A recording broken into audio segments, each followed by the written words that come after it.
ભાવનગર જિલ્લામાં નશાના કારોબાર પર સિહોર પોલીસે અત્યાર સુધીનો સૌથી મોટો પ્રહાર કર્યો છે। સિહોરના વાડી વિસ્તારમાં જાણે કે નશાનું સામ્રાજ્ય ઊભું કરવામાં આવ્યું હોય તેમ મસમોટું ગાંજા અને અફીણનું વાવેતર ઝડપાયું છે। જિલ્લા પોલીસના ઇતિહાસની આ સૌથી મોટી રેડ ગણાઈ રહી છે, જેમાં કરોડોનો મુદ્દામાલ જપ્ત કરી 2 આરોપીઓની ધરપકડ કરવામાં આવી છે। ભાવનગરનો સિહોર પંથક આજે પોલીસની મોટી કાર્યવાહીથી ગાજી ઉઠ્યો છે। ચોક્કસ બાતમીના આધારે સિહોર પોલીસે નજીકના વાડી વિસ્તારમાં દરોડા પાડ્યા હતા, જ્યાં પોલીસ પણ ચોંકી ઉઠી હતી।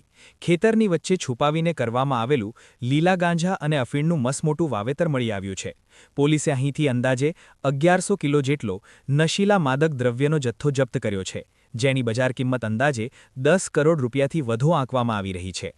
આ ગેરકાયદેસર ખેતી કરનાર 2 સગા ભાઈઓની પણ સ્થળ પરથી જ ધરપકડ કરી લેવામાં આવી છે।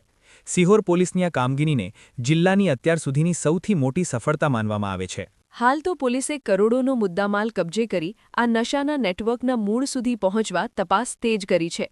આટલી મોટી માત્રામાં વાવેતર પાછળ અન્ય કોણ સંડોવાયેલું છે તે પણ હવે જોવાનું રહેશે।